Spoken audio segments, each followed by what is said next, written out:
ఆయన అంటే మీ ఇంట్లో మరి వేరే దానికి మాట్లాడాలంటే ఇంట్లో తీసుకో. ఆల్రెడీ అలా డీజిల్ లేదమ్మా, మధ్యలో అయిపోతే ఇంకా మాకు ఇష్యూ అవుతుంది, మాకు ఇబ్బంది. ఇప్పుడు బండి రెడీ ఉంది వేమనాడు, ఇక్కడ మీరు అడ్మిట్ చేసుకోండి కదా.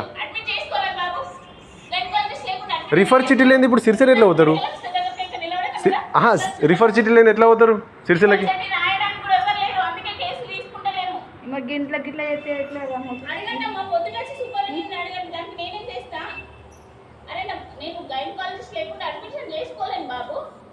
మరి ఇప్పుడు ఎన్ని రోజులు అవుతుంది మేడం? మరి ఇంత ఏరియా హాస్పిటల్ లేకపోతే ఎట్లా?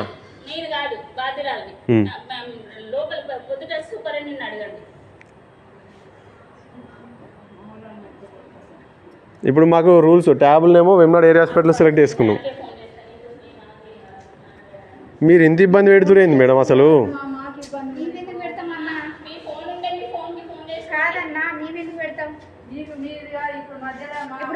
ఇప్పుడు ఇక్కడికి తీసుకొచ్చినాం, ఇక్కడ అడ్మిట్ చేసుకొని రిఫర్ చిట్ లేనిది ఇప్పుడు వేరే వెహికల్ తీసుకెళ్లారు.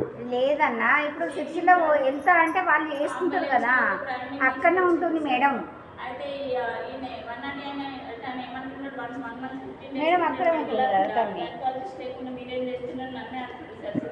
మేడం మీరు కంప్లైంట్ చేసుడు కాదు, ఫస్ట్ ప్రాబ్లం చెప్పండి. నేను ఏమన్నా సార్ వాళ్ళు నేను మాట్లాడితే ఇవ్వండి, మీరు ఎందుకు కంప్లైంట్ చేస్తారు? నేను కంప్లైంట్ చేయడానికి రాలేను. రిఫర్ చిట్ ఇవ్వండి, వేమనాడు వెహికల్ తీసుకెళ్తారు.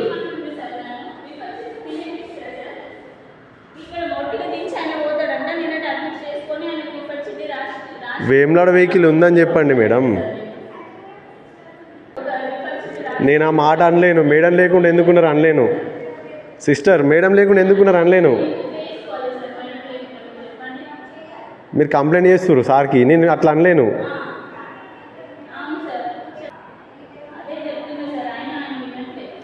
ఒకసారి నేను మాట్లాడతా, వినట్లే, నేను ఏం వినలేను మేడం. మీరు ఏం చెప్తారు? కంప్లైంట్ చేస్తున్నా మీద మీరు. ఇది కరెక్ట్ కాదు సిస్టర్, మీరు నా మీద కంప్లైంట్ చేస్తారు మీ సార్కి, మీరు కంప్లైంట్ చేస్తారు. ఏ సార్ మీరు ఏ సార్కి చెప్పారు? సార్ పేరు ఏం పేరు?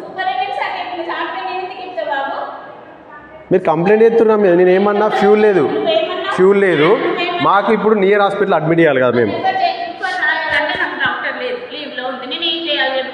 డ్యూటీ డాక్టర్ ఉన్నారన్నారు కదా, మీరు తీసుకోండి, చూపెట్టండి.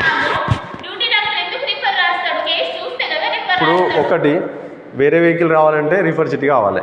ఇప్పుడు నేను వెళ్ళాలంటే ఇప్పుడు నియర్ బై నేను వేమనాడు హాస్పిటల్ సెలెక్ట్ చేసుకున్నాను. చెప్పండి సిస్టర్, వాళ్ళు వేమనాడు వెళ్తా అంటే సెలెక్ట్ చేసిన పేషెంట్ దించుకోండి. ఇప్పుడు ఫ్యూల్